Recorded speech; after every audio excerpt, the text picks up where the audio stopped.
Hello, good morning, good afternoon, good evening, depending where you are. Welcome to the AAEA ASSA Invited Paper session on frontiers in applied productivity analysis. My name is Rigoberto Lopez from the University of Connecticut, and I'll be moderating this session.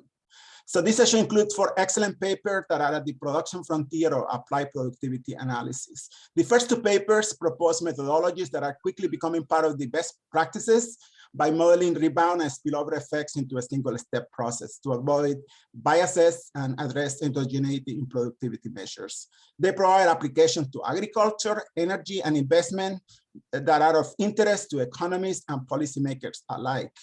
So the next 2 papers focus on measuring distributional gaps and observed productivity in the US and food sectors. The third paper documents productivity differences among groups of farmers based on social disparities, while the last paper measures unobserved labor augmenting productivity and revisits previous measures of markups in the food manufacturing industries. As a ground rule, feel free to ask clarification questions by using the chat box or the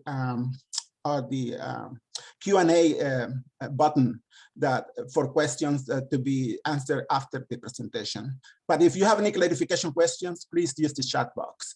Without further ado, then, it is a pleasure to kick off this session with Professor Christopher Parmeter of the University of Miami. Professor Parmeter, the floor is yours. Thanks, Rigo. How long do I have? And just set my timer. About 20 minutes. 20 minutes, perfect. Yeah. All right. Give or take. Yeah. Yeah, that's fine.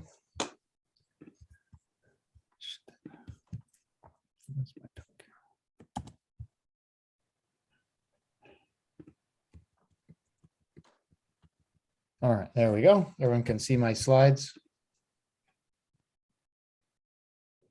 Yes, good. You see the slides, Rigo? Good. Yeah. Yes, everything is fine. Please take it away. Good, good. All right. So thanks everyone for being here. This is co-work with my advisor. If you ever hear Dan Henderson say he's my advisor, he likes to always say that, but it's actually Subal. So you can always correct Dan. I want to thank Rigo for setting this up. This should hopefully be a cool session. And welcome. I'm virtually in Boston, but I'm physically in Miami, so that's actually good for me. So this is a paper with Subal. It's dealing with what's sort of known as the rebound effect, or sometimes goes by Jevons paradox. And the basic idea is there's a literature that exists in sort of the energy economics world and in the ag world where you have a setup where you have either technical change or you have technical efficiency change. And this obviously leads to an improvement in your ability to produce whatever it is you're producing. And then the question becomes, after that improvement has taken place, what happens to your use of inputs? You know, do you sort of stay on your same sort of isoquant, or does the isoquant move? Do the relative factor intensities change and then you move? And where this is sort of most sort of interesting is in the context of either land or energy. From the standpoint of Jevons, the idea of this relates to the fact that you know, Jevons was a sort of I wouldn't really call him an economist, but he was back in the late 1800s. He was looking at the impact of technical efficiency changes. I mean, it wasn't going by that name back then, but he was looking at the improvements in sort of technologies to use coal. And the concern was, you know, as you become better at using coal, do you then just use less coal and keep doing what you're doing, or do you actually, you know, does your demand for it increase? And this sort of led to this thing of, okay, I'm getting better at using something, but then I use more of it. That's sort of the paradoxical effect. Same thing goes for land. You know, farmers become more technically efficient, or they have better technology to use the land, and then they end up using more land. And the question is sort of why. And a lot of the papers that have looked at studying this sort of do so in a way that I'll explain a bit later in the talk. But the issue is sort of that at least from the standpoint that Subal and I have, they're doing it in a way that doesn't necessarily sort of jive with how we think about these rebound effects. And instead of doing a two-stage approach or even a one-stage approach that is completely devoid of an output equation, we're going to build a system model that hopefully you'll find convincing that's useful for estimating these rebound effects. Okay. And so there's sort of these two competing ideas going on at the same time. You have Jevons paradox, which just says, you know, as efficiency improves, use more of something rather than less. That would sort of be the intuitive thing. And then the opposite of that is sometimes known as Borlaugs hypothesis.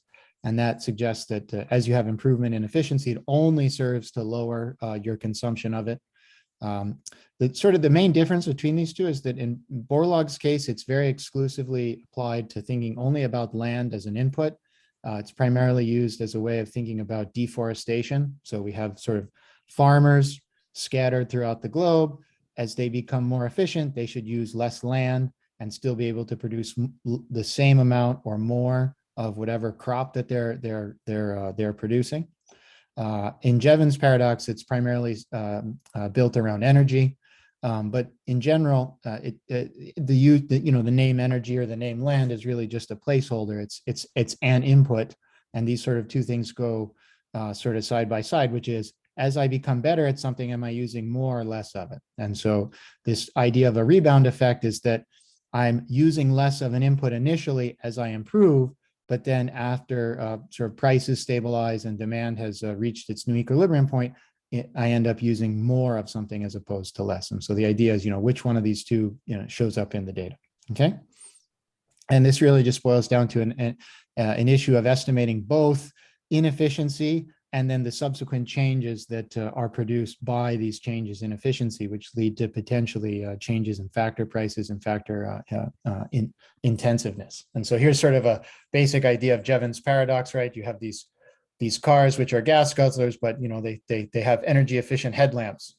And Jevons paradox is essentially that you get a car that's more energy efficient, like a Tesla, and then you end up driving more, not less. And so you're actually using more energy to drive your car. In this case, you're obviously using less gas, but you're using more quote unquote energy because you want to drive your car around more. So whether this is true or not is up for debate. And so again, most of these rebound papers have showed up in the energy literature, but recently they've started to appear also in the ag literature. Very recent paper in the AJE by Dahlheimer and co-authors looked exactly at this issue for farmland usage among small share oil palm farmers in Indonesia. And the idea is that, as I said before, as farmers become more technically efficient, they use more land rather than less. Because of the size of these farmers, this ends up leading to deforestation, because in general, the amount of land that's dedicated to small share cropping is sort of fixed in the short run, and the only way to get more land would be to take back the forest, so to speak. Okay, and so there's sort of two. What's going on here is there's sort of these two effects. Okay, so over time you're going to have a change in your output that occurs either through some combination of technical change, technical efficiency change, allocative efficiency, so on and so forth. Okay, no problem. And then these improvements are going to lead to a shift in supply, because you can supply more with the same amount of what you're using. And this is going to lead to a new market equilibrium. And of course, the main issue comes down to, depending on how the market responds, i.e. the elasticity of demand, this new equilibrium could entail more input use. That's going to change the relative factor prices. And this potentially could change where you are on your isoquant. Okay, so you can imagine sort of two things going on simultaneously. One is if you have technical change, you're moving to a different isoquant, and the question is, how much do you move up? And at the same time, by becoming technically and allocatively efficient, you might be moving along your isoquant, even if it's factor neutral. As the intensities change and the prices change, you could move along that isoquant, and that could affect your profitability. So we're trying to sort of disentangle these two effects. Okay, and so clearly factor substitution is going to play a key role in any sort of rebound effect that we have, and we want to sort of get at that. Okay, and so let me just sort of the papers that Subal and I are going to really be sort of focusing on it from the energy side will be Filippini and Hunt, and Orea, Yorka, and Filippini. These all are looking at the same thing. This is energy usage in the United States, and then the Dahlheimer paper, which is looking at land as a fixed input. And so to get to sort of the main model that we're thinking about, we have our standard production setup. We're going to have output, could be measured as anything, you know, crops, GDP, however you want to have it. And we have our traditional set of inputs here, which is captured by X. We have the variable, which I'm just sort of calling the rebound variable. That's the one that you're really interested in sort of figuring out, are you using strictly less of it, or is it going to be, you know, potentially moving around? We include time to sort of capture technical change. And then we have technical efficiency, which could technically depend on the same inputs if we wanted to, plus time. And then this is followed by a demand equation, which this is what allows us to sort of model the rebound effect. We have energy demand. That's going to be some function of, again, potentially these inputs, some set of instruments, also time, and then this E to the gamma log TEXT. We're just writing it in this way. So when we take logs, it's going to enter in linearly, just sort of a, you know, useful empirical device. But the basic idea that we have here is that as you become technically efficient up here, that's going to affect your demand down here. And so what's really going on is there's a link between these two equations. And so what Suvil and I have noticed in the literature is either when researchers are estimating the rebound effect, they're only estimating this demand equation, okay? Or they're estimating these two stages, but they're doing it in a way where they're treating you know, either energy or land as being exogenous, when clearly if it depends on technical efficiency, it's going to be endogenous to the system.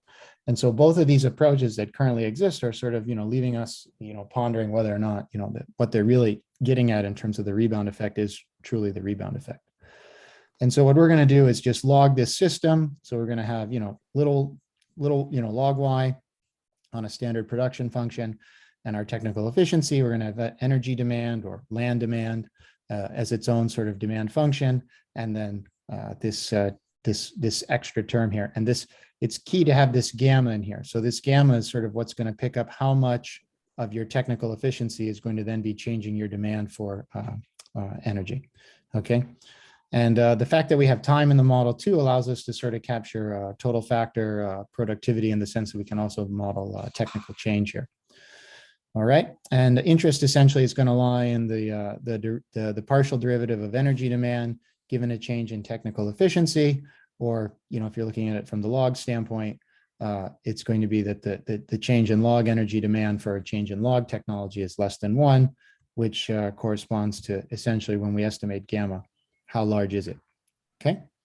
Now, to estimate this model, we're going to do sort of the standard tricks that proliferate stochastic frontier analysis. We're going to define minus U as the log of technical efficiency. We're going to add noise to both equations, allow them to be correlated. And this is going to constitute a two-equation econometric system that we can then go ahead and estimate. Okay. And so, as I said before, if you assume that energy or land or your rebound variable is endogenous, then you can't really engage in the two-stage approach, because you're inherently ignoring the endogeneity in the first equation before you even get down to the second stage. And if you only estimate the second stage, it turns out that you have to make some pretty restrictive assumptions on the rebound effect to even be able to identify the model to begin with. Okay. All right. So let me just walk you through a little bit what we're going to do in terms of estimation. As I said, we're going to add in just sort of classical error terms, allow them to be correlated. And so our system is going to have a composite error structure. First equation's error structure is going to be V1 minus U. Second equation is going to be V2 minus gamma U. Okay. And I'm just going to define this whole big thing as Q, which can then be written as just a sort of linear set of BU plus V, as you see here. No big deal. Okay. And sort of standard protocol would be to assume that U is distributed half normal, V is distributed bivariate normal with mean vector 0. Variance covariance matrix sigma, okay? And if we let sigma 1, 2 not equal to 0, then we're going to allow for cross equation dependence, which is nice. Note, we're still going to assume that V and U are independent. We could obviously, you know, make the model much more complicated by introducing some form of copula dependence between U and V, but for this presentation and what Suvil and I have so far, we're going to keep that to a minimum, okay? And so maximum likelihood estimation, we're simply just going to take the joint, integrate out U. Okay, joint can be written as just conditional. These are all sort of standard tricks of the trade. Because we have everything sort of in related to the skew normal family, we can get a nice clean what I might call like a pseudo closed form solution, which is appears here in 3. Everyone likes to say closed form because they can write it as phi, but technically we don't know the value of this integral. Don't let anyone fool you if they say they know what this is. Okay, and all the standard notation is here. This is just a bunch of tedious algebra that I have to give all the credit for Subal for doing that. Okay. Benefit of this approach now is sort of twofold. It's that because we have this sigma u in here, which comes from our inefficiency, we can sort of allow this to vary across a whole range of covariates if we want. And in fact, this is what Orea, Yorca, and Filippini do in their 2015 paper. Except what's sort of interesting is they do it in a way where they're using a scaling approach. And they refer to this as the rebound effect, but in reality, what's sort of interesting, and they don't really mention, is that their setup is not really separately identified from just a standard stochastic frontier model that would use those same variables to impact inefficiency. So they're trying to separate out a pure inefficiency effect versus this quote unquote rebound effect. In our approach, we don't actually need this because we observe, so to speak, inefficiency in the first equation. So that's already going to be identified. So we have it here. Okay, we have inefficiency coming from the first equation. Then in the second equation, so we can model U here with whatever we want, and then we can separately identify the gamma from this setup. In the AAEA paper and the other papers in the energy economics world, this cannot be identified without some kind of a parametric restriction on it that has to be developed in such a way that whatever's going on here in inefficiency is not getting convoluted with what's going on here in gamma. So these one-stage approaches are a bit more restrictive than what Subal and I are going to have here for this rebound effect. Okay. All right. The other thing we can do is we can clearly, set this up for panel data, put in random effects, put in fixed effects, put in correlated random effects. Okay. If we do have panel, we could also separate out the U's to have persistent and transient effects. Okay, none of this has really been studied or done yet in this rebound effect literature, so that's sort of also some interesting extensions that we could do. We're going to skip over that for a minute. Okay, and what I'll mention here from our setup relative to these other papers that we're sort of looking at is in the Dahlheimer paper. As I said, they're doing the 2 stages, but in the first stage, they're not allowing any endogeneity. So they're essentially treating the 2 equations as distinct, and what they're doing is they're estimating the first stage, which in this case is the farmer's production function.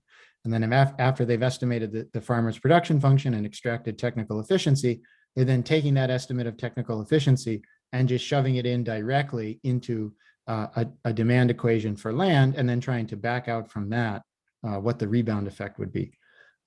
This approach, I don't believe will work so well, because in the first equation, you're essentially doing 2 things. One is, if technical efficiency influences land, then by definition, land has to be endogenous in the first equation, but yet they're treating it as exogenous. So that you're going to have sort of your standard suite of issues related to whether or not the first equation has any sort of endogeneity bias in the estimates. Now, we could obviously correct for that, but then the second problem that you're going to have is you're using sort of a standard approach where you're including technical efficiency as a regressor in the second stage, and that's going to come with all its sort of requisite issues as well. So in our approach, we don't have to shove it in; it's just modeled there directly, which is nice. Okay. All right. Let me keep going. Which time do I have? I got 3 minutes. Okay, perfect. Okay. So just as a very quick sort of example that we have so far, we're actually going to use the data that's in the demand equation for Orea, Lorca, and Filippini 2015. Okay. The issue that we're going to do, though, is they're looking at energy demand at the state level. So we're going to append to that sort of a production model also at the state level. In our case, we're just going to go with a straight Cobb-Douglas, capital, labor, and energy. Okay. And for instruments for energy demand, we're going to use heating and cooling degree days. That's sort of taken from NOAA. We're going to look at state population and GDP, going to be taken from the Bureau of Economic Analysis. Employment data is from BLS, and state level capital stock is taken from the YES database, which is operated by Steve Yemrick. Okay. And the main finding that we have from Lewis's paper is the average rebound effect that they get is about 56 to 80%. The reason that they don't get one single number is because they have to model their rebound effect as depending on a bunch of variables. So as those change, that changes the rebound effect. If we use our system approach, we find a lower range on the order of 43 to 62%. That's using their same setup. So it's trying to make it as comparable as I possibly could. If we just estimate our model that has a constant rebound effect, it falls almost in the middle of this range. It's at 56%. So this tells us that there is a rebound effect, but it doesn't seem to be as large as the one that Orea, Lorca, and Filippini are.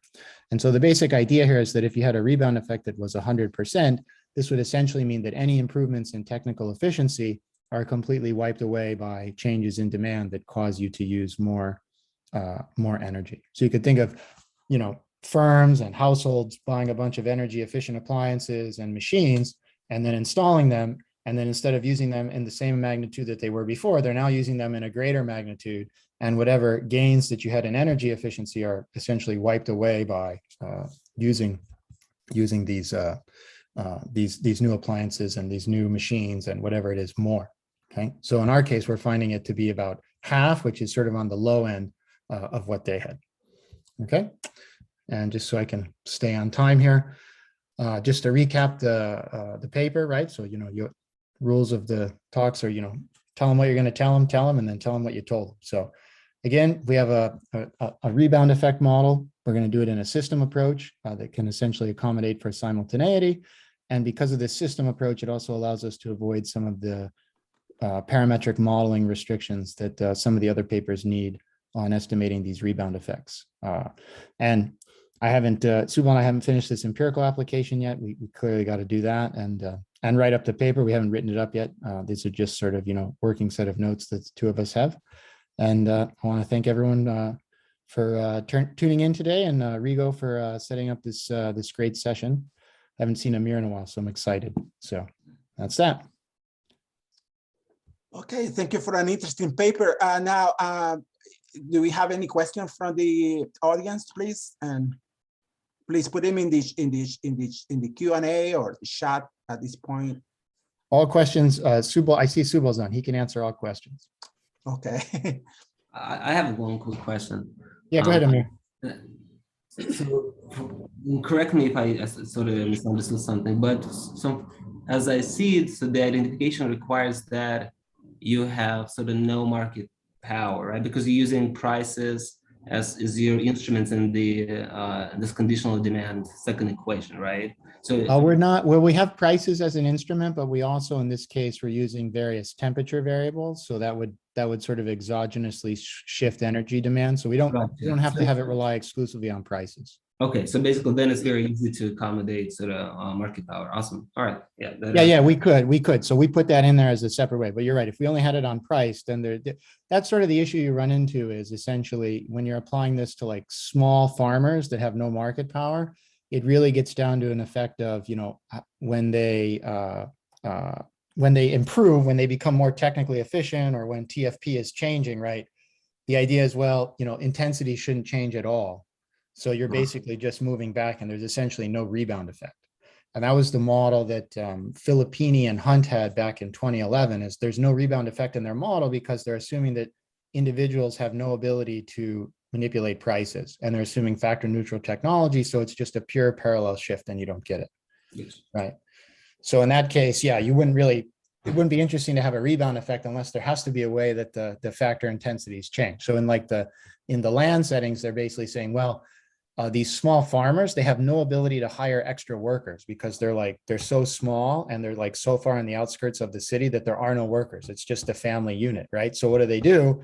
As they become more efficient, they take more land, and then that causes essentially a change in the supply of land, which is going to change the factor intensity. So, but yeah, good point.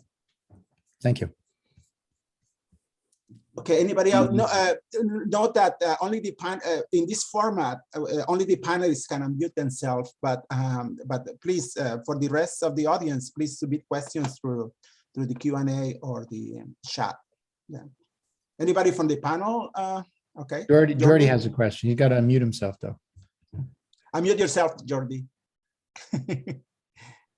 Well, you could ask the question muted, No, and then no, I'll try no. my best. No, I Probably know. the same.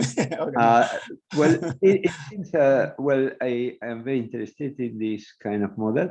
I suppose that the second equation, we should in general think that it works with some lag over the first equation, no? I mean, Yeah, we could model it with a lag.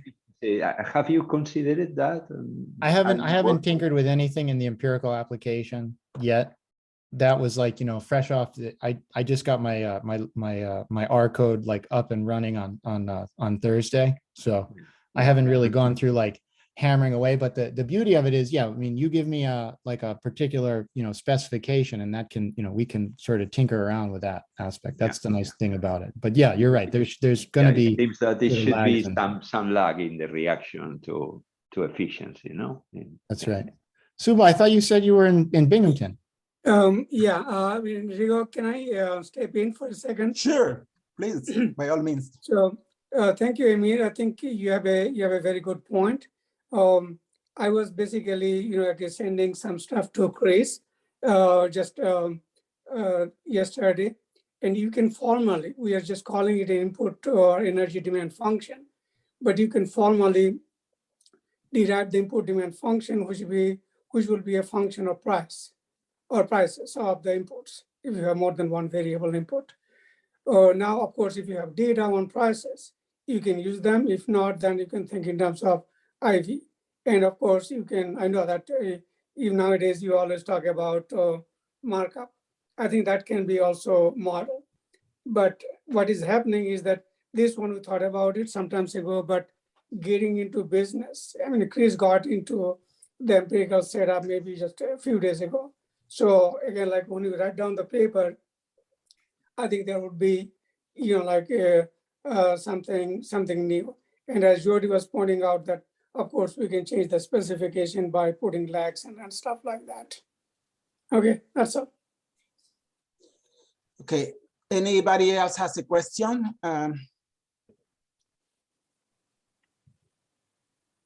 If not, we have a couple of minutes, okay, that we can. Anything you would like to add, Christopher? No, it's just, it's work in progress. So, it's just good to always. To get this kind of feedback. It's good to hear, if people think you're off your rocker before you go too far down. Yeah, you need data that has prices. So that would be good. Yep. Yeah, this rebound effect also, I heard about it also from the why seatbelts were delayed in the United States in 1970 based on some Chicago study, Sam Peltzman study, saying that if people feel safer, they're going to speed more, therefore cancel out the risk of safety. The safety gain will be outweighed by the increased risk that people will take because they feel safer with the seatbelts. So it is a more general problem in economics, but it is particularly acute in productivity, of course. Yeah. Thank you for an excellent paper, Christopher. And we'll see. We may have some little time at the end if people want to discuss more about that, about your paper. So we then move to Emir Malikov, who is the lead professor of economics and Thrush Scholar at the University of Nevada, Las Vegas. So the floor is yours, Emir. So take it away, please. Thank you very much. Let me share my screen quickly.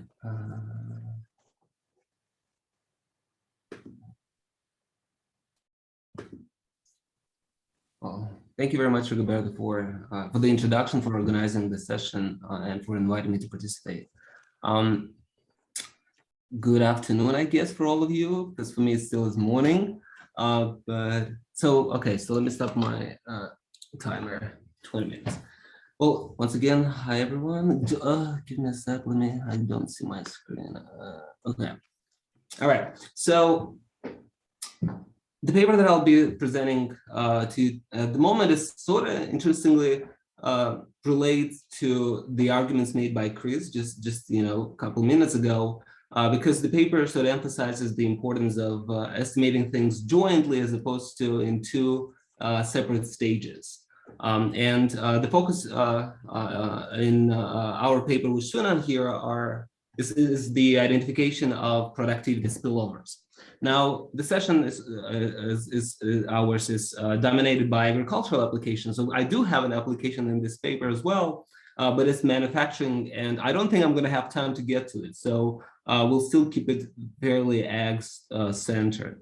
And I'm not sure why it's not working. Okay, so the paper in a nutshell is that, so the main sort of contribution of ours here is that we developed this, which I think is very simple methodology that allows one to identify firm productivity while also allowing for learning via productivity modifying activities, such as R&D, for instance, or in our case here is FDI, exposure to FDI from abroad, as well as spillovers across firms. So basically peer effects across firms. And the point here is that the methodology is such that it allows simultaneous and what we call internally consistent analysis of such spillovers. The improvement upon what's available in the literature is that this is done simultaneously in a unified sort of framework, as opposed to what I write here, the two-step approach, very much favored in the literature. And when I say two-step, I do not mean two-step of estimation. It's more like two-step of the analysis, because sometimes estimation can have far more than two steps, including ours, for instance. Now, the goal is to sort of come up with a method that can be used across multiple applications and multiple contexts. And so we're going to keep things very simple, and we're going to focus on productivity spillovers essentially due to agglomerations. But as I'm going to show you, it can be changed very easily to accommodate essentially positive externalities via spillovers from various activities that firms might engage in order to improve their productivity, such as R&D externalities, FDI externalities, or like learning from exporters or importers, or along the vertical supply chain, for instance. Now, I guess sort of generic motivation for the paper is that, and I think probably in this session, I don't really have to sell it that hard, that productivity is everything.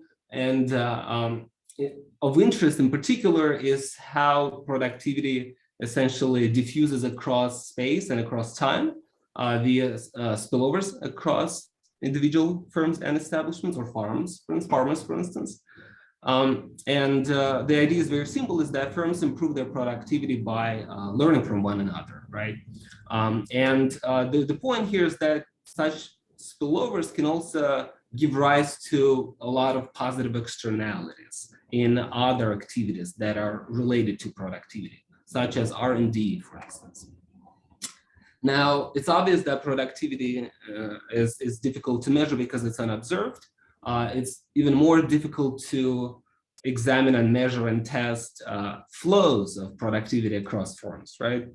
And so what happens, and in order sort of to sell our methodology, I need to talk a bit about sort of the existing methods to draw the distinction. So I'm going to spend a couple of slides here talking about existing work. So what happens in the existing work is that mostly people would go about, testing for spillovers in general across firms. So without sort of, zooming in on particular mechanism, even though there are such papers, right, that look, for instance, at labor turnover or knowledge spillovers across co-authorship networks, for instance. So, but both sort of papers in the empirical literature, due to essentially data limitations, they would be just interested in testing for spillovers in general, which is sort of the route we take here in order to maximize sort of the impact of the methodological contribution. So we're just going to be testing for essentially, are there spillovers or not? Now, to do so, usually, the researchers take two routes. Either they look at spillovers in productivity in general. In sort of Chuck Munsky's terminology is called endogenous effect. So it's a pure peer effect. Some go and want to essentially test whether there are spillover effects of other variables, which I call here again productivity modifiers, or productivity modifying activities such as R&D. But no matter sort of the route you take, you essentially operationalize it in two steps, which we show, or we argue, is that is not only internally consistent in terms of the assumptions of the model, but also has a lot of econometric issues. So what happens a lot of times is that people, if they're interested in studying some sort of spillovers in firm productivity, they first estimate productivity. Usually in this literature, people take a proxy variable route. So they utilize either this OP, LP, ACF, GNR, or derivatives, sort of these estimators, to obtain productivity in the first step.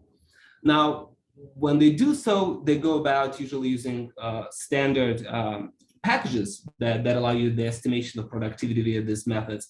And these methodologies were developed under the assumption that productivity, which is unobserved, omega over here, I should probably point it out.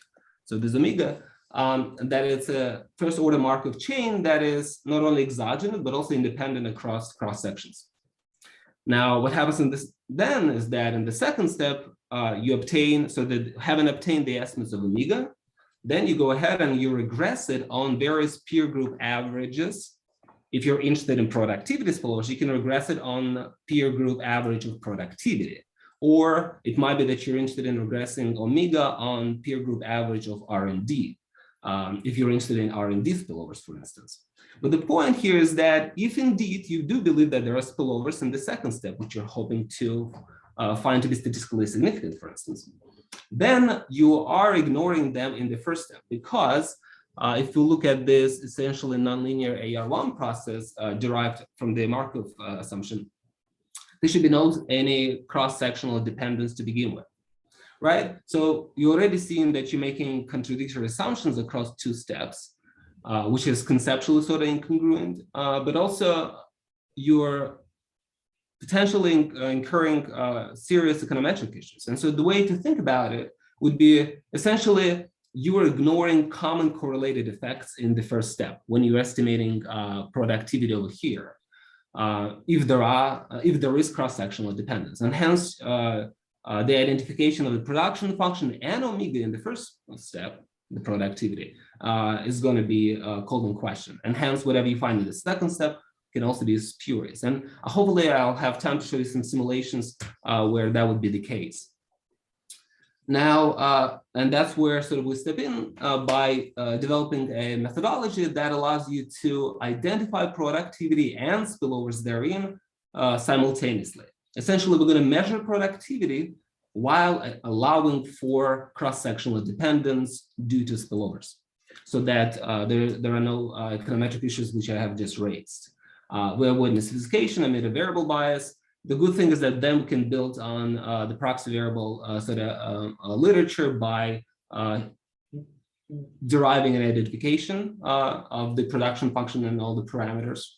Now, and we do so essentially by adopting the Gandhi-Navari reverse setup. However, unlike theirs, ours is going to be semi-parametric, and this is important because it turns out that we cannot identify spillovers. We can identify productivity, but cannot identify spillovers if we do not make a parametric assumption about the production function.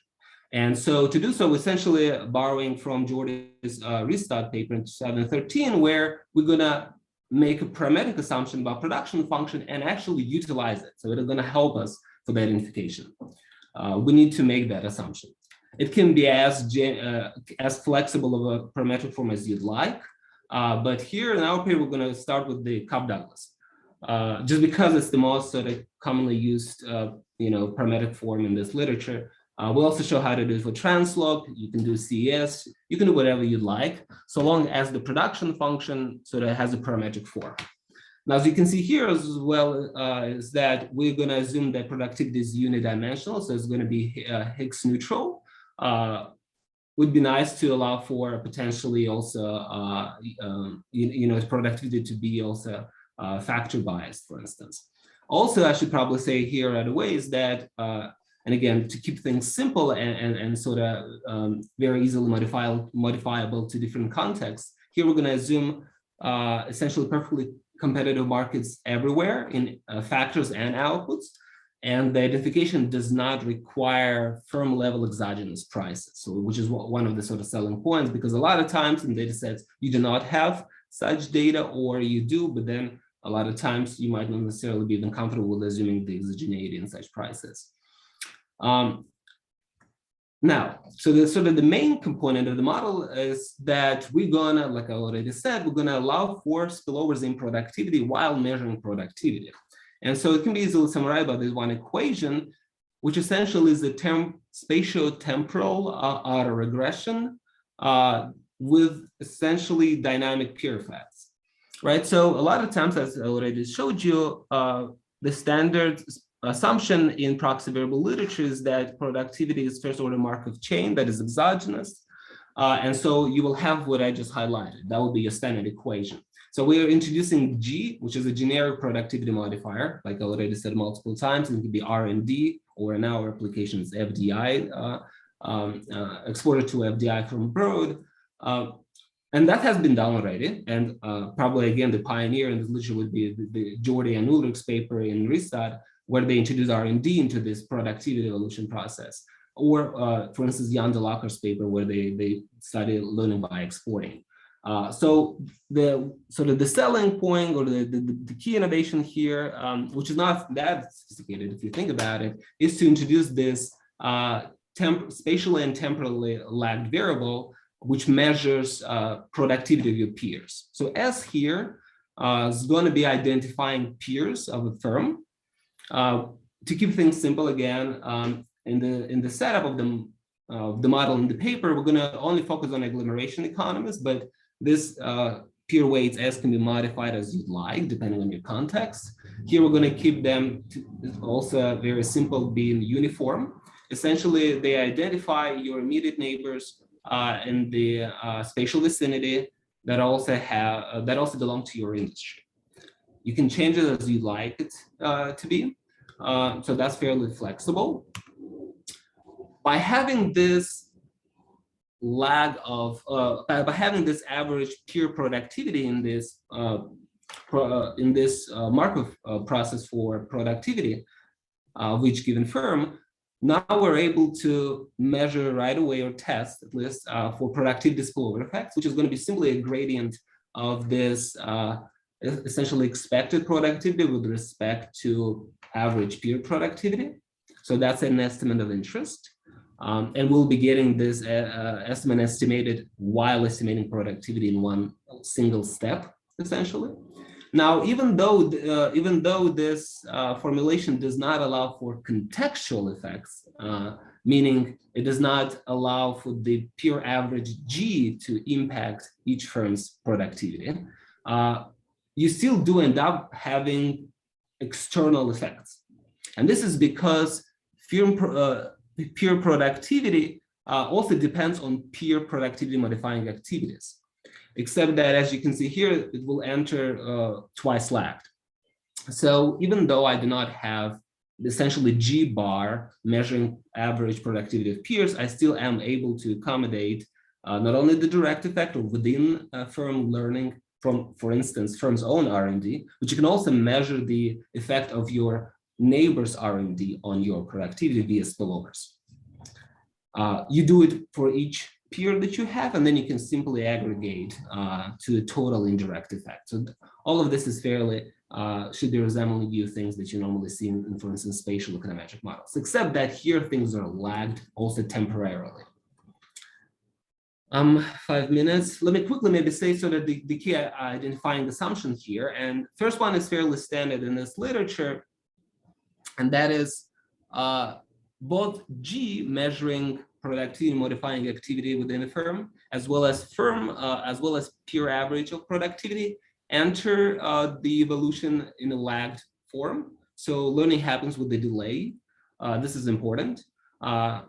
Essentially, then what it amounts to is the following. Is basically we assume that within the firm, productivity modifying activities such as R&D are going to be orthogonal to future innovations in productivity. Same can be said about the network structure represented here by S, which identifies your peers. So your network that you belong to of peers is going to be weakly exogenous to future shocks. So basically you have sequential exogeneity.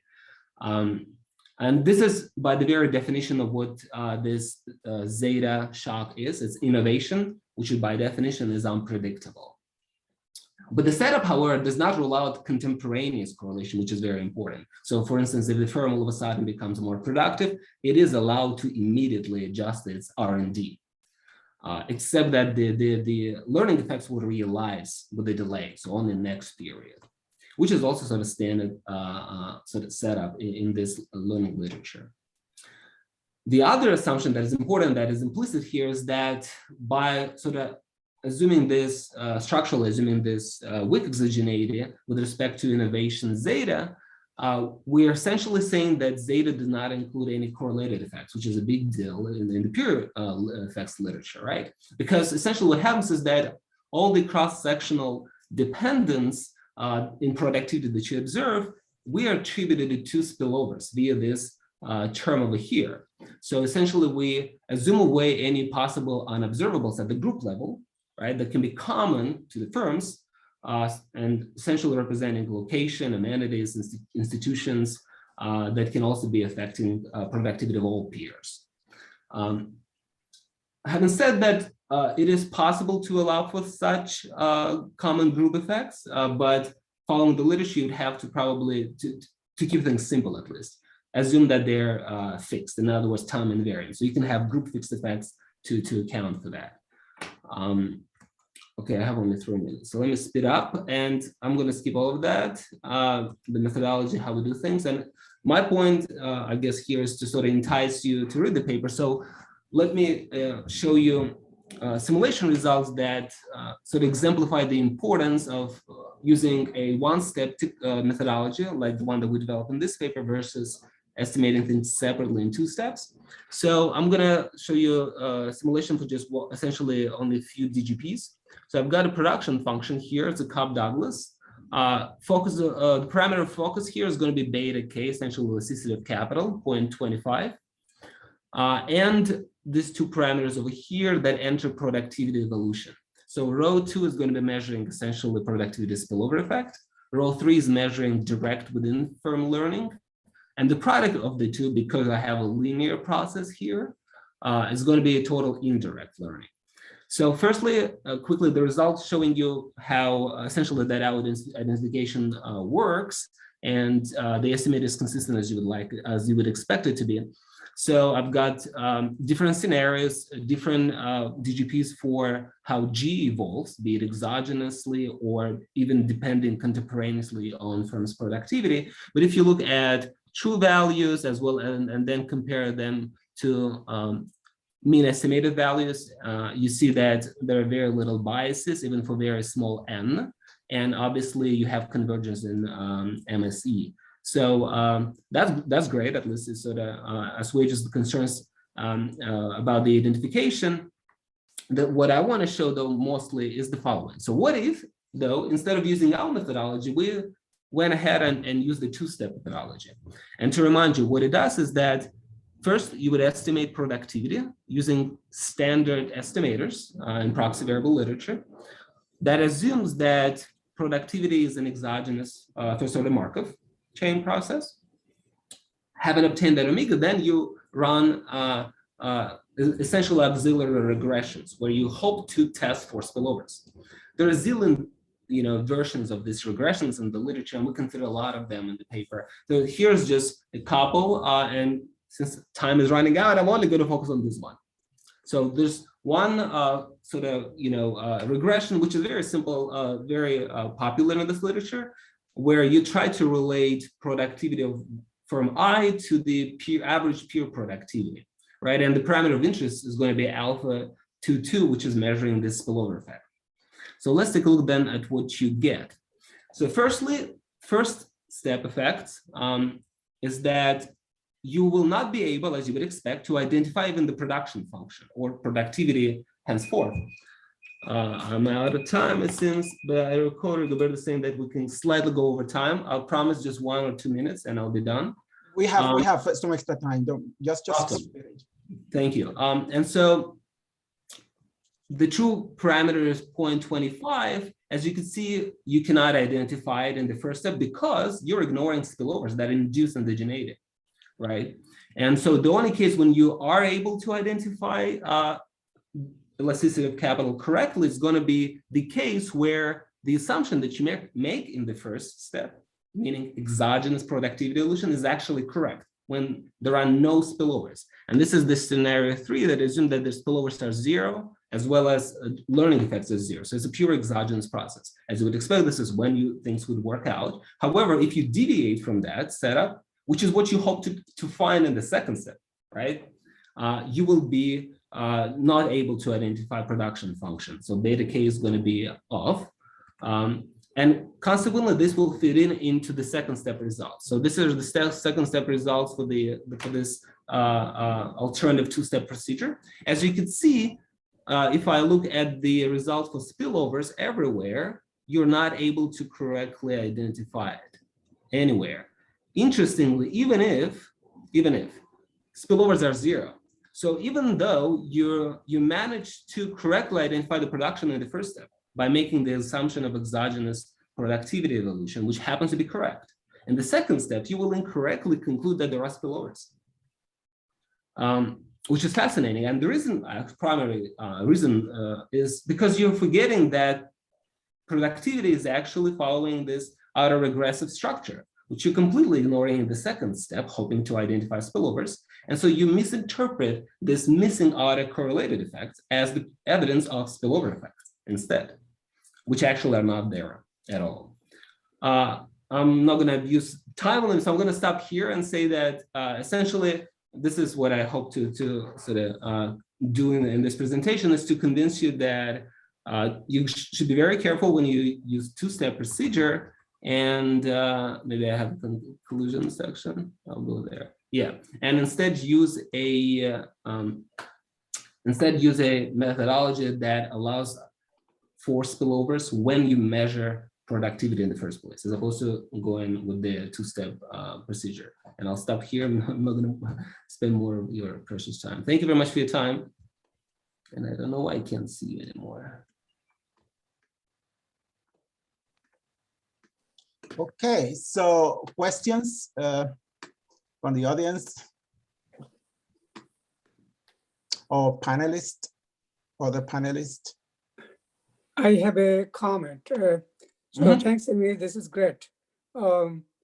Actually, in the stochastic frontier literature, we have the same issue.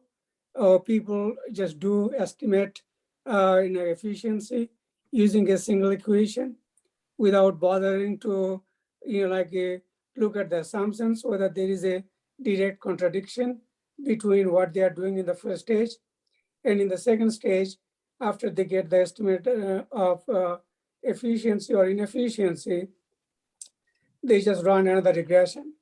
So for the last, several years, maybe 10, we are trying hard to say that, well, this is nonsense. But you'll always find some people, writing papers and publishing somewhere. So whenever we talk about it, they say that, well, yeah, by the way, they have done it in some paper, somewhere. I say, well, that's not a license. You need to understand why you are making a contradictory assumption. So this is exactly the same thing. What you are doing in here is productivity, which is, again, nowadays more popular. And what we did is, instead of omega, we just talk about it as inefficiency. Right. Okay. Well, you might not remember, we actually do have a paper together socially along those lines. Yeah. 2-step procedure as well. Yes. Thank you. I would like also to comment. I think that's a very important kind of extension of the estimation of the production function, because it's, of course, it's very unsatisfactory to mix everything in the first stage, not to take into account the spillovers of the first. I think, however, that is a very difficult question, no? There is a problem of identification, because we have the effects on productivity that are the own firm and the other firms, and the effects of these variables that can be stimulating productivity, and then there's a lot of effects that can be very difficult to distinguish. In the models that I remember that they have tried something similar. Probably you know, but just in case you don't, there is a paper in Journal Industrial Economics that has done as trying to assess the effects of entry in supermarkets. It's a similar thing. It's not the same because the spillovers are, but with a quite modern approach to productivity, they try to identify the effects of entry. That is one of the forms of pressure of other competitors on productivity. So I think your presentation has been very interesting. The only thing that I will say is maybe the problems of identification are going to be real with real data, and maybe it would be interesting to try to work a little bit more the equilibrium condition of the firms to see if we can simplify, no? I absolutely agree with you, because essentially what we do here, we focus. So if you, because this is, so you mentioned sort of, and we're sort of doing sort of IO applications, but if you talk to people in, urban economics or regional economics who study agglomeration economy, so there's always, and there's awesome couple of papers that came out in actually, I think AER in a couple of years, where it's actually three forces that you're struggling with, right? So you're talking of endogenous sorting into locations or like entry markets. There is the spillovers occurring due to agglomeration, but also there is this attrition that's happening, right? And I think in that literature they call it selection out of the locations or markets in this case. So identification of three is absolutely difficult. Absolutely, I agree with you. So like I already sort of noted, we focus on the middle part, which is sort of the spillovers themselves. There is evidence actually, besides a couple of papers, that find that when it comes to firms and sort of their location, the effect on productivity of agglomeration economies are not really driven by sorting, sort of leaving the market, so exiting, which is very similar to what, for instance, Levinson and Petrin find even in the sort of standard, attrition out of sample. It's not as important, at least empirically. The sorting can be definitely driving a lot of, so basically, firms that are able in the first place self-select into locations together, and then we misinterpret it as spillovers, but they are a priori are more productive, and that's it. And to model that selection into is far more challenging. And so I agree, this is a great sort of promising idea to explore, to add on. So currently what we're doing is essentially borrowing from Jan de Locker's argument, saying that, well, since in all the theoretical models, they model selection into locations or into, for instance, exporting markets or R&D based on talent or based on efficiency, based on productivity of firm itself, right? So that it's productivity driven by having, by controlling firms' productivity, which is what their own productivity lag does in the Markovian process. You're at least partially, holding that constant. So after selecting into, you're measuring what is going to be the spillover between firms. But I agree with you. So a more general equilibrium for everyone is going to be preferred for sure. Yeah. Good. Okay. So we are kind of pushing the time. Any last minute questions? If not, we'll move on. Okay. So now we're going to change gears a little bit and go more into distributional impacts of productivity. And we're going to shift then to Dr. Eric Njuki, who is a research agricultural economist with Economics Research Service, USDA in Kansas City, Missouri. So Eric, please take it away and please, okay, I can see your paper now. Great. Thank you, Rigo. Thanks for that nice introduction. Now, before I begin, please confirm that you can see my slides and you can hear me. Great. Rigo, thanks for organizing this session and thanks for inviting me. The title of our presentation, "Do Social Disparities Play a Role in Productivity Gaps in United States Agriculture?" is an ongoing project with myself, Boris Pravigureta, Michelle Ashoud, and Nigel Key from the University of Connecticut, Florida A&M, and ERS respectively. I'll begin by just talking about briefly giving you some background, matters surrounding racial justice, social equity, and opportunity have featured prominently in the public discourse recently. And it might come as a surprise to you that the idea of what it is or who is socially disadvantaged is actually statutorily defined. The United States Code 2003 defines socially disadvantaged groups as those whose members have been subjected to racial, ethnic, or gender prejudice because of the identity as members of a group without regard to the individual qualities. And those who are within these groups include Native Americans, Asians, Black and African Americans, Hispanics, Pacific Islanders, and women.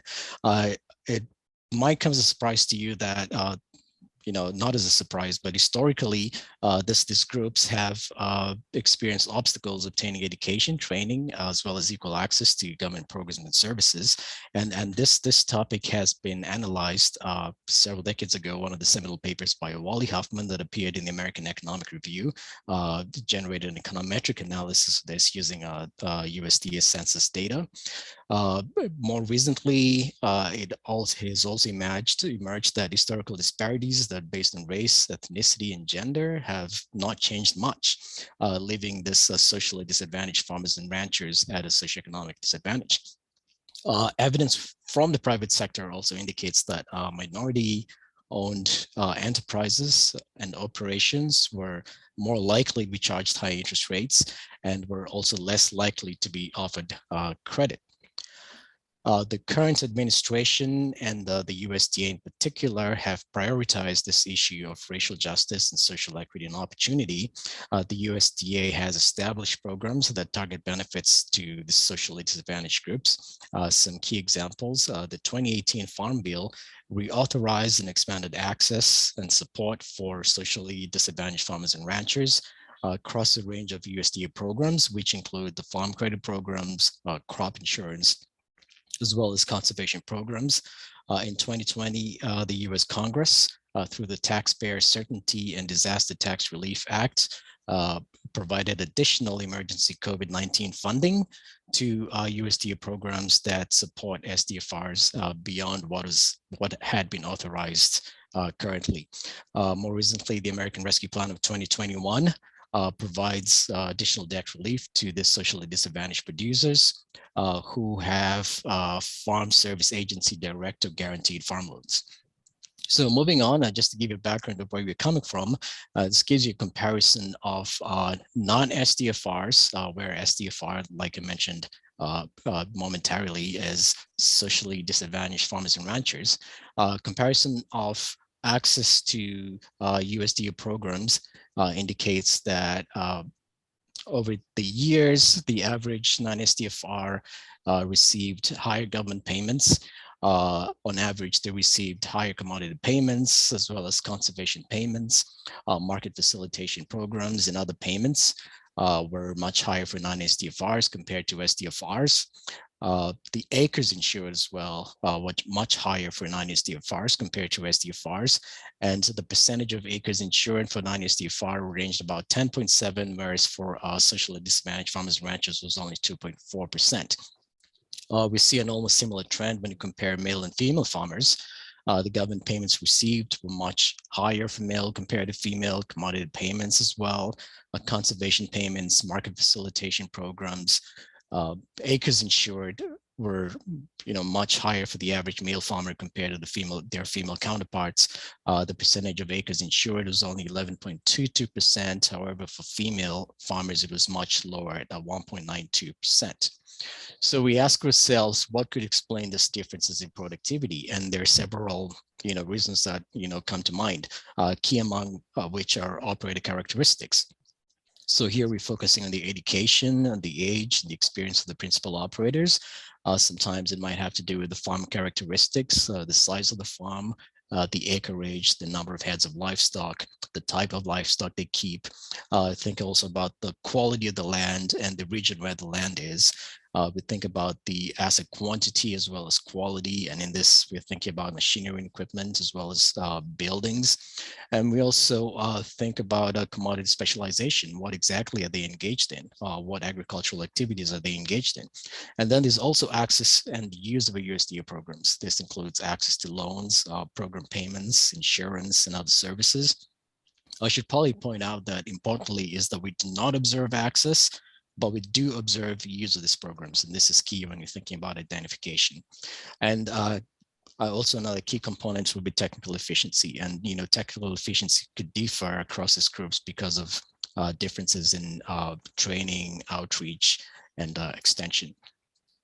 So the research goal that we are seeking to analyze is, are farms managed by SDFR and female operators as productive as otherwise similar farms operated by non-SDFR and male farmers?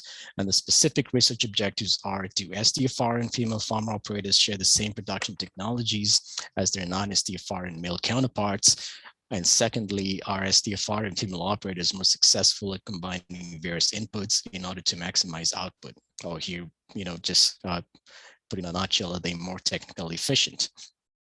So the methodology that we choose to follow is a two-stage process. In the first stage, we will generate propensity scores. The propensity score theorem says that in order to you only need to control for covariates that affect the probability of treatment. In the first stage, you can analyze the first stage is we use a probit to generate results, and then the estimates of the effect of treatment are computed using matching. We'll talk about that momentarily. And then in the second stage, we estimate group-specific production technologies using stochastic production frontier methods for each of these groups that I've mentioned. So propensity score matching is used to pre-process the data. So we are interested in matching SDFRs with comparable non-SDFRs, as well as female farmers with comparable male principal operators. And do so, we define a data set in which the treated, in this case, the treated are the socially disadvantaged farmers and ranchers or female farmers, and the control were the non-SDFR or male farmers, in order to come with a data set, not to generate a data set rather that exhibit similar characteristics. So the estimation of the likelihood of a farmer to belong to the SDFR or female groups is estimated using a probit model.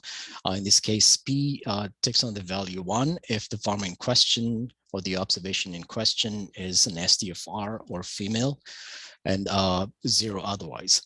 X represents observable covariates, in this case, which include age, experience, education, gender, ethnicity, the value of farm assets, government payments received, farm specialization, region specific, and year effects. Gamma is a set of parameters to be estimated, and epsilon is an error term that has a normal distribution with mean 0 and sigma squared variance. The probit results make it possible to generate propensity scores in order to establish an area of common support. And this requirement is usually satisfied when SDFR or female farmers can be matched with non-SDFR or male farmers, so the distribution across the two groups are equivalent. For propensity score, the propensity scores are generated rather using a matching algorithm. We use radius matching within a caliper of 0.25 standard deviations of the propensity score, and we do this without replacement. All the non-SDFR and male observations that cannot be matched with any specific SDFR or female operators are discarded. Then the second stage you talked about is stochastic production frontier. And in this stage, we are hypothesizing that because of years of unequal access to government programs and other productive resources, that this SDFRs and females have actually come up with a different form of the technology and when I talk about technology, I'm thinking of it in a very general sense, which is technique or systems or methods for transforming inputs into outputs. And that this production technologies tend to differ with those of their male and non-SDFR counterparts. And that if you outlined this production technologies on a map, then you'd be able to distinguish in the sense that each of them would have a different production frontier, similar to what you have in a graph. So in this case, we might hypothesize that the production possibility frontier, the production technologies for the non-SDFRs are on a higher level compared to those of the SDFR and female farmers. The stochastic production, the group-specific frontiers, like I mentioned, are estimated using SPF methods. We've got log of y on the right-hand side. We've got log of f, the log function, which is a function of the covariates x, which are conventional inputs, land, labor, capital, intermediate materials. We also have a composed error term where v is the statistical error term that is normally distributed with mean 0 and sigma squared variance. We've got an inefficiency, a technical inefficiency term, u, which follows a half normal distribution, with again with mean 0 and sigma squared variance. Technical efficiency here is defined as the ratio of the observed to the full potential or the predicted output. And that is what we're going to use to generate technical efficiency estimates. The data that we use comes from the Agricultural Resource Management Survey, what is commonly referred to as ARMS. This is a cross-sectional, multi-phased, multi-frame, stratified probability weighted survey that is conducted jointly by the Economic Research Service in collaboration with the National Agricultural Statistics Service. Both of these are agencies of the USDA. The ARMS are a primary source of information on production practices, resource use, and financial well-being across the United States agricultural landscape, and the analysis that we rely on is generated from surveys that were conducted between 2017 and 2020. The variables that we generate are numerous. We have information on inputs and outputs, as well as characteristics of the principal operators. And in this table 3, I'd like to highlight some key similarities between principal operators of different ethnicities.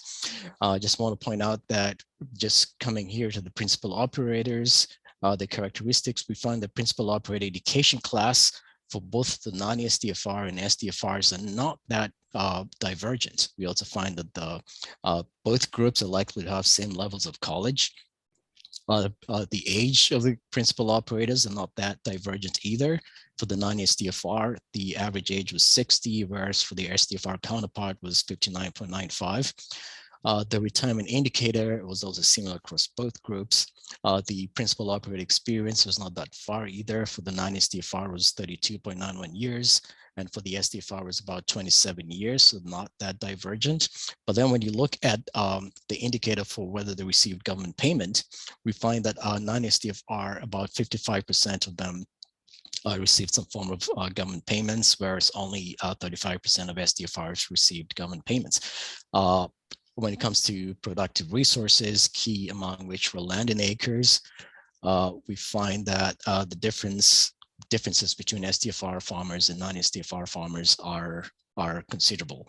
The average land in acres for non-SDFR is about 1,100 acres. For SDFR farmers, about 776 acres. Harvested acres was about 624 for non-SDFR and about 348 for SDFR. So we begin to see a lot of differences when you move away from the principal operator characteristics. Looking at gender differences as well, if you focus, and I'd like to highlight what is highlighted in red font, the principal operator characteristics, the education class doesn't seem to be different, and actually might come as a surprise to you that the average female farmer, principal operator, had a higher level of education than their male counterpart. They also had more college experience than the male counterpart. The principal operator age for the female farmer was slightly older, 63 years compared to 59 years for the male counterparts. The retirement indicator was also slightly higher for the female compared to the male. Operator experience was not that different either. It's about 32 years for 0.8 for the male principal operator and 28 years for the female principal operators. When you look at the likelihood of having received government payments, the average male farmer received about 55%, or rather 55% of male farmers received government payments, and only 36% for the female counterparts.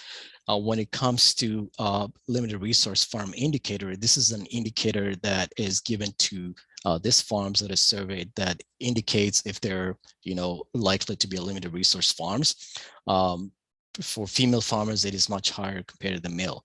When you look at one of the key productive inputs, which is land, male farmers had more land than female, on average 1,000 acres and 77 for male farmers compared to 640 for female, and the harvested acres was still much higher for male farmers, which is about 604 compared to 277 for female farmers rather.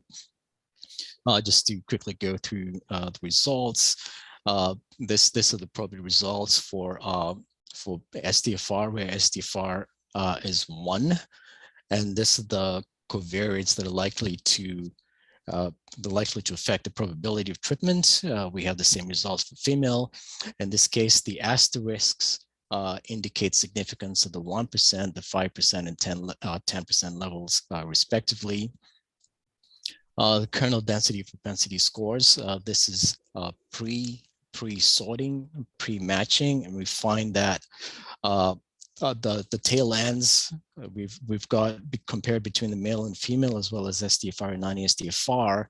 The differences are, pronounced in the tail ends, and matching is supposed to generate distributions that are similar across all observations. The stochastic production frontier estimates by ethnicity. The betas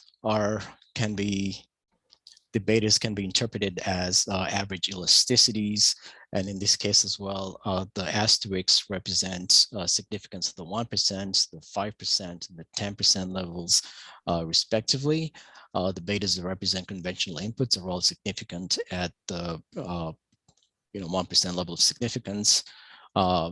We also have time-specific as well as regional-specific fixed effects. And we find here, I'd like to point out the sigma V and the sigma Z, which tell us that the composed error term is driven primarily by the statistical error, as opposed to the technical inefficiency component. Frontier by gender, we can also interpret this as average elasticities. We find that the conventional inputs are significantly different from 0. We also have indicators for their specific ethnic groups. In this case, we control for whether they're non-Hispanic whites, whether they're Hispanics, or whether they're non-Hispanics and non-whites. And we find that we only have, it's there isn't much we can say about this, but for non-Hispanic whites, it has a negative effect for male farmers. And it's not significant for the female farmers. Then again, here we see that the composed error term is driven, more likely to be driven by V, which is the statistical inefficiency component. So having generated the stochastic production frontier results, we also conduct some post-estimation tests. Here we are interested in testing if the production technologies for the SDFR and the non-SDFR, as well as the production technologies for the male and for the female farmers, we want to see if they're similar. And in both cases, after conducting a wall test with chi-square distribution, we find that these production technologies are not similar. So in both cases, we can reject the null hypothesis that the production technologies are similar, in which case the graph that I showed you earlier that shows 2 separate frontiers, depending on the groups of the farmers, are valid. The average technical efficiency estimates by ethnicity and gender. For the ethnicity case, we find that the SDFR farmers are on average have 66.4% average technical efficiency, whereas for the non-SDFR, it's about 75%.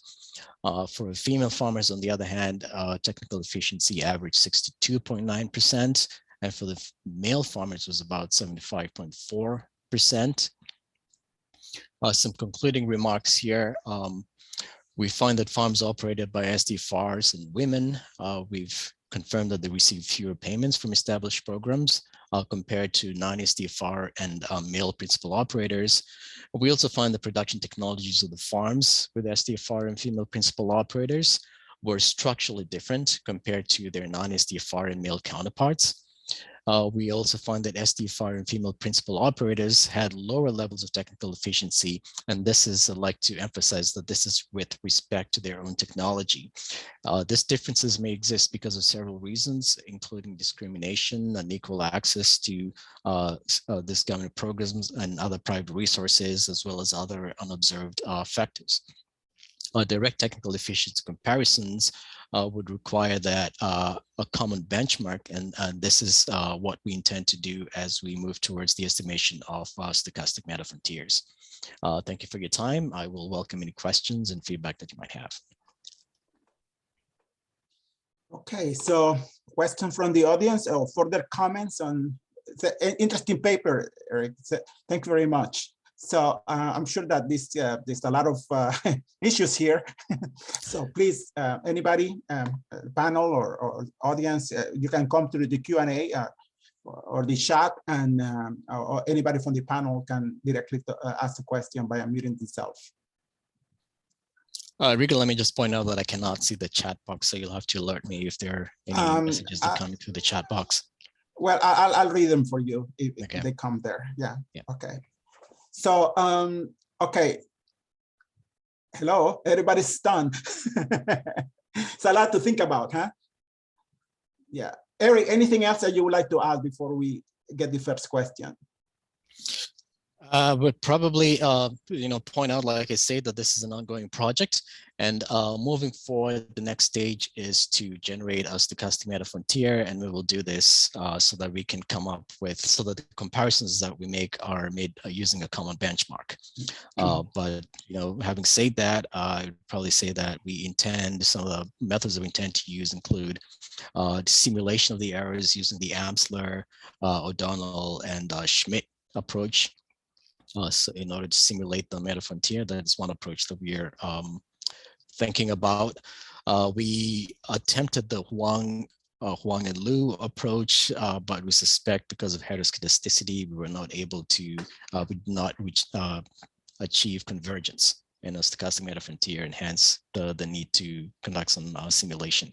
Would appreciate any feedback on that matter if you've got any better ideas. Well, I asked that to the audience or to the panel as well. So do you have any suggestions on Eric's paper? Eric's and yeah, okay. I might have a question, but Eric, do you mind just going back? It's something, it might be something that I misunderstood. And just show back to the slide where you have propensity score, kernel densities. The graphs? Yeah. Yep. So these are, okay, got it. All right. Okay. So Yep. this is a propensity. These are scores to get fitted. Okay. Yes. Okay. Yeah. Okay. Because so the one thing that we always want is to be definitely to be less than 1 to guarantee overlap. But this is okay. Very safely less than 1. Yep. Okay. Yeah. But I think there was was it Imbenson's paper that said that you also sort of don't want to close to 0 either. So I think he just suggested dropping. I think was it 10% here, 10% on both ends, or something like that. Right. Yeah, you're right. That was an Imbens paper, but I would also like to point out that this is pre-matching. So if you look at the tail end, this is pre. Okay. This is pre-matching. So when when we drop the observations that will drop, will probably be the ones that are much closer to 0. Okay. Yeah. Yeah, that's what I saw. So you actually are dropped. Okay, okay, got it. Okay. Yes. Yes. Okay. That's yeah. Right. So this is a situation pre-matching. Gotcha. Yeah. Okay. Any other comments? Don't tell me you guys are getting tired now. Okay. So all right. So any other comments from the audience? We haven't, perhaps from the co-authors. Unfortunately, we cannot unmute anybody from the audience, given the restrictions on this format. But please feel free to ask through the Q&A button or the chat. Okay. Okay. probably we'll have some more additional questions after your, after your presentation, Rigo, and just let's. Oh yeah, that's true. Okay, Yeah. so we have a few minutes, but we can proceed then to the fourth presentation, which is the paper of Jordi and myself. So let me try to share it. Okay, so let me see how I can share it. Okay. All right, so I always have problems sharing on this screen, but I will try not to have the, can you see it now? No, yeah, can you see the, hold on a second. Yes, I can see it. You can see it, okay. It's not full screen though, yeah. Yeah, but if I put the slide, I think it will disappear. Let me see, slideshow, let me try to do that, okay. Can you see it now? Yeah. Okay, great. Yeah, okay, so it works. Okay, well, thank you. This paper is with Jordi Jamandru, and who is in the audience, and he can answer the tough question, or all the questions, as far as I'm concerned. So, but I will be presenting the paper. So as a way of introduction, just want to highlight the importance of the food and beverage manufacturing industry that we're looking at. 1/6 of the value of shipment in all manufacturing in the United States, and it shares the same ranking for employment as well. So it is an important sector. So the performance of this sector is also a critical link in the supply chain between farmers and ranchers and consumers. So the productivity of this sector, therefore, is of paramount importance to both farmers, ranchers, intermediaries, as well as consumers. However, there is a lack of studies looking at US food manufacturing industries. Most of them are dated, and they're conducted at the aggregate level. Some of the papers worthwhile mentioning are one by Kathy Morrison Paul, one Hein in 1983, and a few others. In Europe, this sector has been analyzed more extensively because of access to data, which we do not have here. In this paper, we utilize aggregate data from the census, the MBER data, but our ultimate goal is to utilize plant level data. And to that end, we have applied for security clearance to use plant level data at the census at MBER in Boston. So we're about to be granted SSS clearance, but in the meantime, we kind of piloted the framework, the model with aggregate data, and that's what we are presenting today. The other issue that is related to this is the markups, because we utilize the production function model to estimate markups. In this regard, there are two types of way that economists estimate markups. One of them is production-based approaches, like Hall in 1988, NEIO models, new empirical industrial organization models starting with Applebaum. And there are also demand-based approaches that people use for markups that usually ignore the supply structure, the production structure, such as the Berry, Levinson, and Pecos since 1995, for example. So, okay, so the paper by Aviv Niveau in Econometrica. So recent approaches, recent studies point out that markups are increasing in the United States, especially in the manufacturing sector. In the food industry, we have a couple of papers there that I mentioned. There are others, I'm sure. And when you look at markups, they usually estimated between 25%, 40% of above marginal cost. So these are huge markups. We should all be investing in food industries in this case, right? Because there are huge markups. There's a big return on the output above cost. And in US, but this is not unique to food industries. More specifically, in general US manufacturing, a lot of recent paper in the last couple of years are pointing out that markups are increasing. We all know that concentration is increasing, and we don't want to get into a debate between the link between concentration, increasing concentration and increasing markup. But almost every paper point out that these markups are increasing. For example, the paper of Jan De Locker in the QJE in 2020 points out that this markup started around 21% in 1980, and they're now reaching 60%. So we should all be alarmed that these monopolies are taking over, right? So market power is taking over the US manufacturing industry, and is taking over the food industry. So what we try to do, this is an example on a previous paper on 2017 in the US manufacturing industry. You can see markups, price over marginal cost increasing between 1990 and 2010, reaching 23% in that specific study. But there are higher markups in the literature than that. So in this study, what we try to do is basically a couple of things. Okay, so first, we want to update the estimates of productivity in the US food and not tobacco, food and beverage manufacturing industry.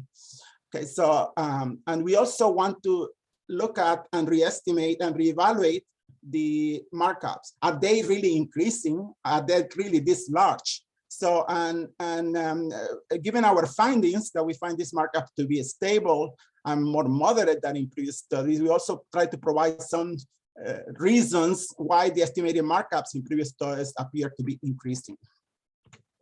So we use the MBRCES manufacturing productivity database, which is a public data set. We're familiar. It was updated to 2018 last March, I believe. So, so we have a good data, clean data set, but however aggregated at the 6-digit level. So there's no plan level data like we ultimately aspire to.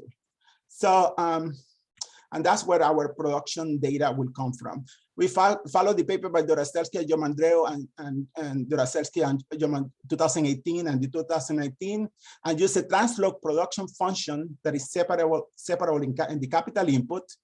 We allow, though, for Higgs neutral and labor augmenting productivity, both of which are observing the data, of course. And we express output and input in log terms, and we use therefore the translog cost function that is so familiar to you already, I suppose. And where we are particularly interested is two things.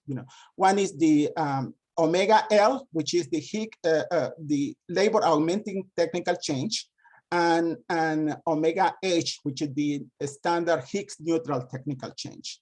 The reason we include also labor augmenting technical change is because there's another parallel phenomenon going on that is affecting productivity in US manufacturing and food manufacturing as well, which is the decline of the labor share. Labor share is declining, so even if productivity is taking place, labor is not always benefiting from this productivity. So the old motto that you increase productivity to increase the standard of living and wages, it depends on the nature of productivity, and more recent studies are taking into account labor augmenting technical change, and we test whether or not that occurs in the food manufacturing as well as general manufacturing. So we made a few assumptions, such as we impose homogeneity or degree alpha L plus alpha M. So we also are interested in estimating the short-run economies of scale. We call it short-run because we look at labor and materials. We do not include capital here. Which is the sum of the elasticities of input of labor and the elasticity of output with respect to materials. So we use a dynamic panel estimation to control for unobserved productivity. But before we do that, we do some manipulations. We express the omega L, which is the labor augmented productivity, as a function of observable variable, but employing first order condition of the two variable inputs. And we substitute that into the production function. And then in step 3, we let the Higgsian productivity, which is what is left and observed, follow a Markov process. So as a function of beta t and lag productivity. Okay, so we utilize lag production function inverted to obtain finally the last expression there, which is the production function to be estimated. From there, we recover the productivity, labor augmenting productivity and the Higgsian productivity, and also obtain estimate for economies of size V. which all of these are going to play an important role then when we follow up with the markups, particularly V. So to transition from the productivity measures in that we're going to have markup based on the production function-based approach. We start with Vane's model, which is the structural conduct performance model. These are out of favor, of course, those models.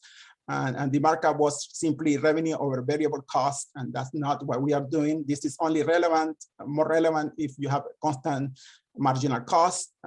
Then we move on to Holt's markup, which is price over marginal cost, which is ultimately what we want to do. And then we rely more precisely on the Roselski and Jomandeo's 2019 markup, which is based on the Holt's approach, but also it corrects the variable costs for economies of size.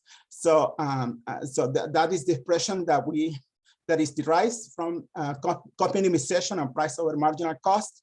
And more precisely, we estimate the log of the short-run markups following this equation. I did not put the subscripts, but the subscripts are missing. But is taking the log of the previous equation, right, and allowing that epsilon I to be randomly distributed across industries, it drops out. So we end up with the expression that we estimate, which is the log of the markups is going to be the log of revenue over variable cost plus the log of the estimated economies of size. So properly estimating the economies of size then is crucial for the estimation of markups in this approach. So we also did some adjustment for capital intensity, and that did not change the results much. So okay, I would like to move to some of the results then, and then okay. So these are some of the results for the food and beverage manufacturing industries. We estimate the short-run economies of scale at 0.66, as you can see here. And that's not, that means that there are these economies of scale, right? So, and then we also estimate the elasticity of input with respect to labor, the mean value of beta L, okay, here, 0.10, so it's quite low, the elasticity of output with respect to changes in the labor input. And then Q1, Q3, and Q3 are just some insight into the distribution by groups. Q3 refers to larger firms, Q1 to smaller firms, and you can see a huge divergence between the smaller firms and the higher firm, where the labor elasticity is a lot more significant than in smaller firms. Okay, so the other thing that is important here, and I will note this later, is that the growth of productivity. How much of the productivity can be attributed to labor augmenting vis-a-vis Higgs neutral productivity? And these numbers are bolded here. So we have the output effect of labor augmented productivity estimated at 0.003. Okay, while the output effect of the for the Higgs neutral productivity is 0.009. In other words, Higgsian productivity is a lot more, 3 times more important in the food industries than labor augmenting productivity. And well, so that defines a little bit the measure of productivity changes in the industry, and in many food manufacturing industries, like meat packing, for example. The technology with respect to labor has not changed much, really.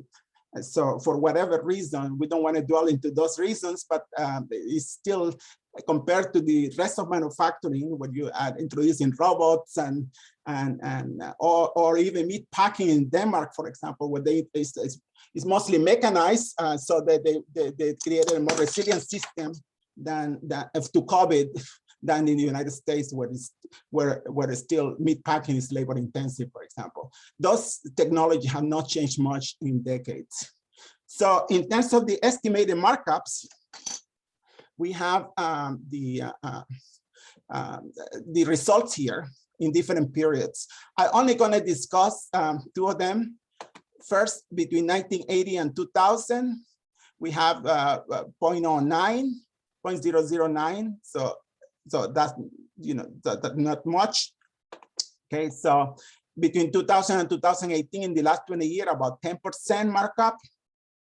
That again it is a lot lower than found in previous studies, where you have find minimum 20% markup up to 30, 42% markups in some of these studies. And 2009 to 2018, it didn't change much. So the story here is that the markups, when you estimating, at least with some of the features that we estimated, productivity and the markups in this study are a lot lower and more reasonable, I would say, than those found in previous studies. For example, John DeLocker is arguing that 60%, in 2019 in US general manufacturing, that seems to be a little bit too excessive, I think, even though it was published in QJE, which is the top of the journals, right? So when we do corrections for capital intensity, the markups are a little bit lower because of the variable cost of capital included here, but not much different. It's still in the same range. So that's not a deal breaker in this case. So, looking again at the cost side, just to reconnect a little bit with the data, the variable cost over revenue, or some people prefer to see the revenue over variable cost as some rough measure of markup, a la Bain in 1951, right? You see that between 1959 and 2018 is about 0.70, which means that variable cost was only about 70% of the revenues, right? So that means that the money going to materials and going to labor, in this case, were about 70%, and the other 30% will go to other inputs, supposedly, returns to capital investment or some kind of markup, right? So, and you can see that that ratio has remained about in the 60s, in the 60% range. So that doesn't look out of place, given what you are including in variable costs. And the other thing that is important is the labor share of variable cost. Okay, so it continues to diminish, but it's not a huge drop like the one we have seen in the US manufacturing, where the drops in labor share of variable costs have been a lot more dramatic than they have been in the food industry. So the technology there is more strongly labor saving than it is in food manufacturing. So here we have a few figures. We have the top 6 food manufacturing industry out of those 55 that were included in our studies. You can see the labor share of value added, all declining, right? I mean, you have the biggest one, animal slaughtering, meat process from carcasses. All the animal industries are the biggest industries, right? The animal industries like meat processing in different versions of categories, poultry processing, then you have cheese manufacturing and fluid meal manufacturing also. So they're all declining in terms of the share of the labor cost. And then variable cost share of revenue, we don't see a huge change in here, but you can see that in general, there is a tendency towards a lower share of variable cost over revenue, which would mean a higher revenue over variable cost, right? So some kind of prima facie evidence for some people that market power is increasing. However, we also run the model, and I'm not going to show it here during the lack of time, for all manufacturing, we have economies of scale estimates. In the food manufacturing industry of 0.662, in general manufacturing was 0.907. In other words, that in general manufacturing, industries are more responsive to changes in scale than they are in food manufacturing. We also look at the productivity estimates, the labor augmenting productivity and the Higgs productivity. And what we find is that in food manufacturing, Higgs productivity is much more important. While in general manufacturing, they are able to adjust faster and rely more or benefit more from labor augmenting productivity. And thus, is not surprising then that labor share has declined a lot more in general manufacturing than it has in food manufacturing. In terms of the markups, we find in food manufacturing, they are around 10% and stable in the last 20 years. We do not find evidence that they are increasing. So, and then also in US manufacturing, they are about 26%. We do not find 60% like Jan de Locker, but so we find them still to be 2.6 times higher than in food manufacturing. So why this rising markup? What is this thing coming from?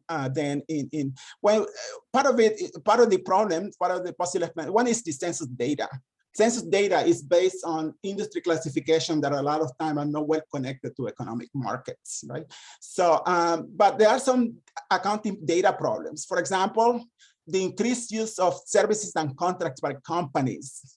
And one of my colleagues at the University of Connecticut is working on this and looking at services and contracts that are normally not included in the labor calculations or the material calculation, because once you outsource these activities, you know, they get accounted for in different categories that is not directly labor and or materials used by the company.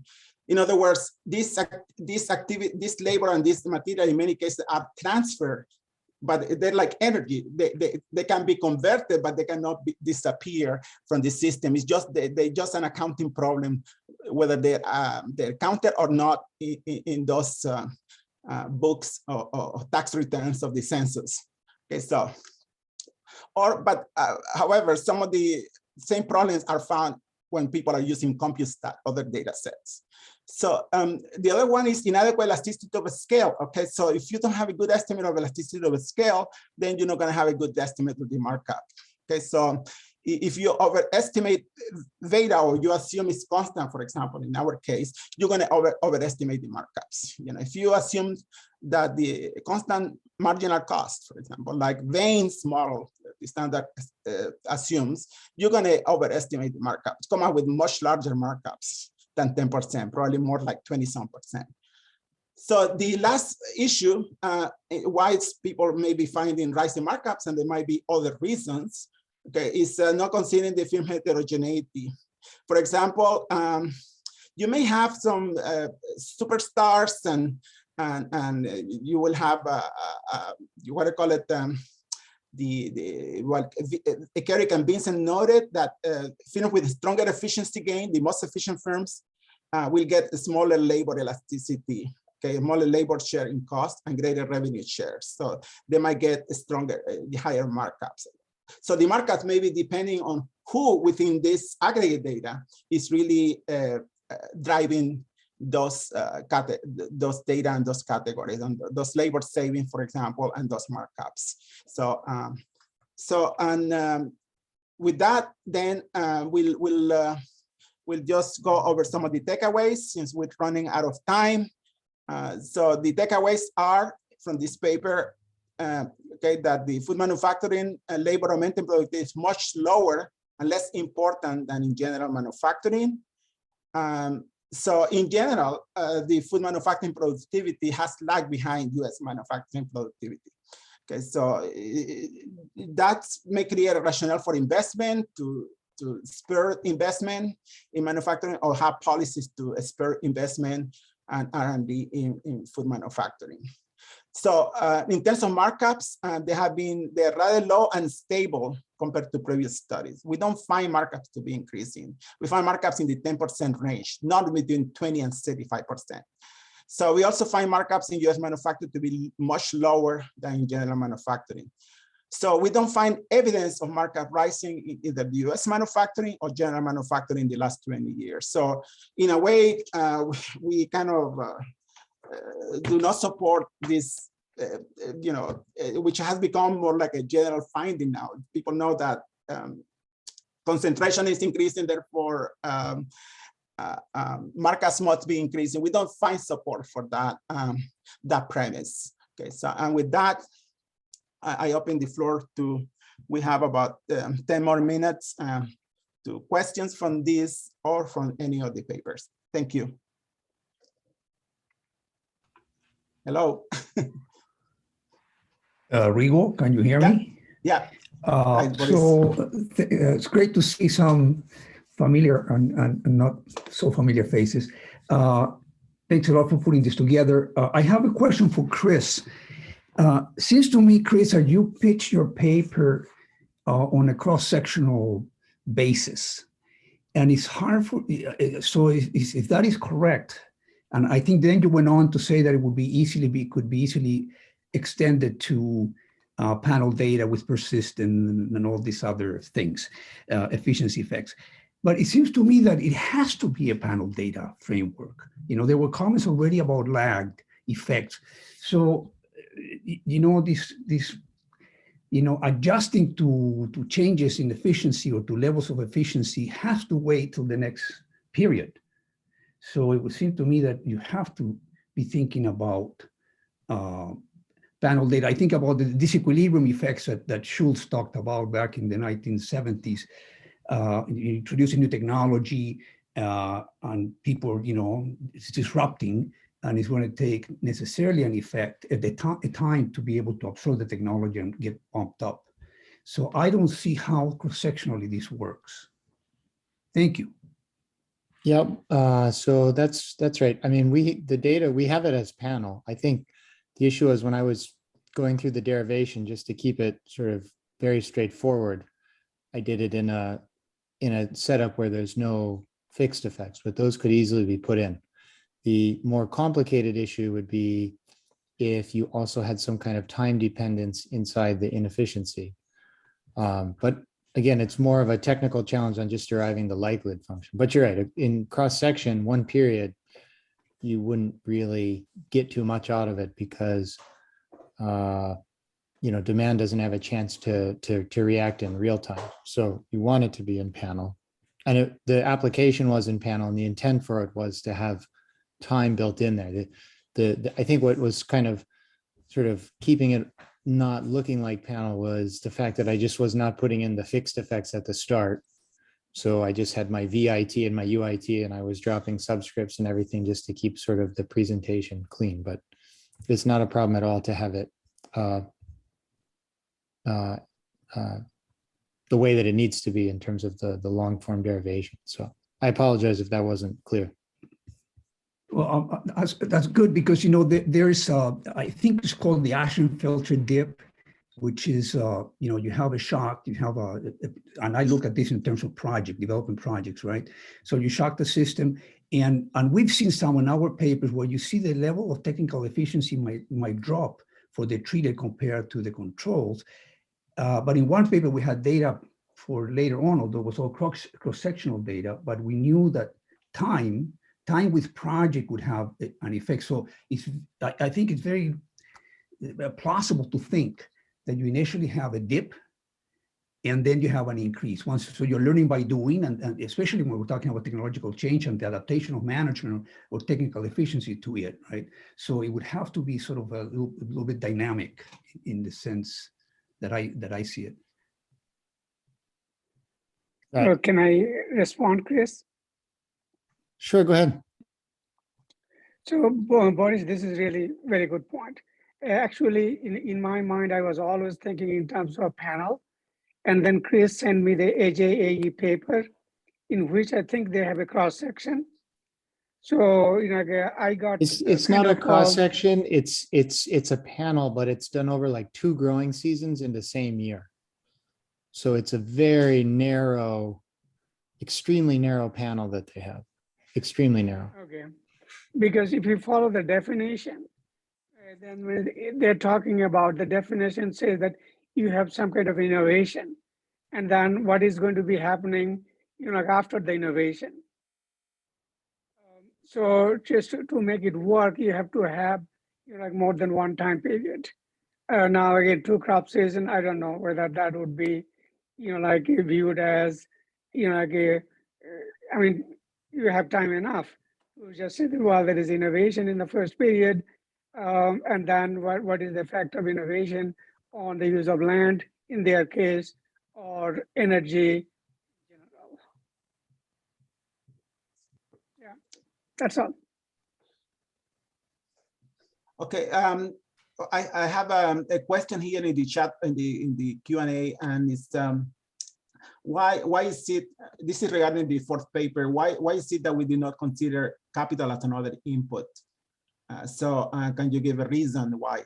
And I believe that in this case, we're looking at variable cost, and we did also compute some variable capital cost, and the share of the variable cost was very small when you do it that way. So we're looking at capital more as the longer term investment, and in the short term, the pricing decisions are done in the short term, therefore labor and material, following the traditional literature. I don't know if Jordi, if you're there, and you can add another comment. Is Jordi there? I'm not sure.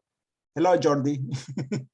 I see Jordi is gone. I am, but so, I'm not quick in unmuting.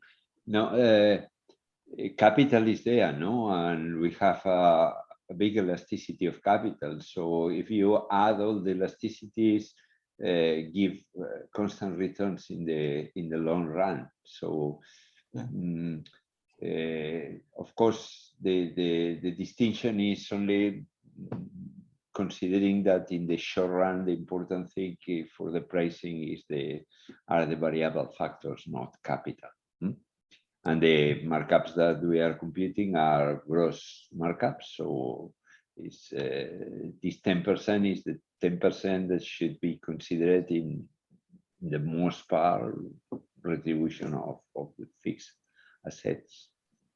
So capital is being treated as a semi-fixed asset in this case, right? Yes, that's correct. So in the short run, pricing is a short run decision. So we look at the variable and the fully variable inputs, labor and materials. Yeah. So capital is more like a long-term investment, lifespan of 20 years, I think, in the food industry. But in fact, the results they give a very nice coefficient on capital. I'm not sure that is very robust, because I think we have some problems in the capital that has been estimated in this database for the food sector. We are working more on that, no? Okay. But in principle, we have a very nice elasticity of capital. Yeah. So we have 4 minutes left. So who wants to please comment to anybody in the panel or for any of the papers? If it's okay, so first of all, one little comment. They tell us it's 5 minutes left. That means it's 5 minutes left until the recording is over. But the whole session is still live, and we can continue talking afterwards. It's not like we have to stop. Oh, okay. It's so we have recordings. I didn't know that. It's 3.5 minutes now or so. Yeah. And if okay, I do have a couple questions for you and probably for Jordi, unless someone else has. I don't want to sort of monopolize the time. So one sort of question, maybe clarifying questions. So do I understand correctly that the identification is based on, is that sort of based on what Jordi and Ulrich used before, so lagged prices, input prices? Is that what you do? Is that what you use to identify the production function? Do you use instruments essentially? My question is, what instruments do you use? Is that like the prices as instruments. Okay, prices. Okay. We use prices as instruments. Gotcha. Yeah, but basically this production function, both Rigo has presented the result for manufacturing and the result for food manufacturing. In both cases, basically it's the same. No, it's taking first. Replacing the labor augmenting productivity by an expression that is based in the first order conditions, so for labor and material, and then treating the Higgsian productivity in what is a very traditional approach, that is the dynamic panel approach, no? Right. Giving a Markov process, a linear Markov process, and it works very well. In fact, I'm glad that you brought it up, because if you do like a dynamic panel approach, but when you substitute the Higgsian productivity away, essentially you quasi-difference the production function, right? You've got y minus rho times y. Yeah. But I wanted sort of whether is it sort of related to, because you might know of it. Dan Ackerberg, Fraser, they have the follow-up paper on their ACF paper, where they essentially show that you might actually, essentially the model is still not identified because you might have multiple sets of solutions to your parameters. Yes. And they show depending on the input price evolution, and so you might end up with sort of, it's essentially parameters are not point identified. You have a couple of solutions, global solutions. Yeah, but well, yes, I think in practice this problem of the different solutions is a question in dynamic panel, but we have worked that and we are sure that the solution is stable, no? The one that we get. And basically the instruments are based on capital and prices. And then taking into account the lacks of materials and labor. Okay, we have 1 minute. Anybody wants to be recorded? Jody, or maybe both of you, how important is the assumption of homogeneity assumption or simplicity? Well, is homogeneity assumption in labor and materials, no? So in fact, the translog that we are using is like a little more general than a Cobb-Douglas. In a question that is important, no? Cobb-Douglas, the shares of materials and labor are fixed, no, are constant. And in this translog, the shares of labor and materials, they can be varying, no? And in fact, they vary a lot. And this is something that you can see in the data because as in analysis of production is a very evident thing is labor is much more rigid. And then the share of labor is varying. And I think it's important to take into account this variation. So I'd like to follow up on this sort of technology assumption because, yeah, the Cobb-Douglas has a limitation that was noted in many other limitations. Yeah.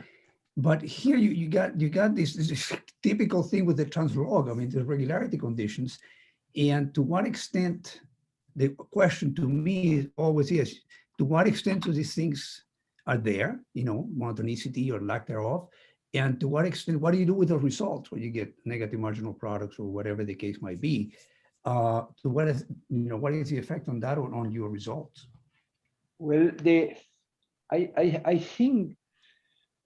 I think the translog is fitting quite well with the basic data of manufacturing are saying. And the basic data of manufacturing are saying, this MBRC database is saying that the sum of the variable cost over revenue has been quite stable over time, except what I am going to say in a moment. And the labor cost in variable, or the labor cost over variable cost has been diminished. These are the two characteristics that are very clear in the data, and this translog really picks up, and well, I agree that the way to say if we are doing more or less well is to compute all the marginal productivities and evolutions, and these things, they give very reasonable values. The question that is a little more arguable is when you go back a lot of time, what has happened with variable cost over revenue? And Rigo has pointed that we are worried because it can be affected by statistical problems, no? Because the census is basically establishments data, and establishments can be, maybe they have been losing part of the variable cost because part of the variable cost has been outsourced to other type of establishments that they are not accounting in the census. And this may be one of the reasons by which we also find some, before the 2000s, some increase in the markups. I think in agriculture, there's a lot of harvesting contracts being used now. So instead of the farms hiring their own labor, they also, and that will show up as labor saving. That's one of the things that Richard Dunn in our department was worried about. He has a grant with he's working with the census data to rectify that. You know, those loops, yeah, those missing data.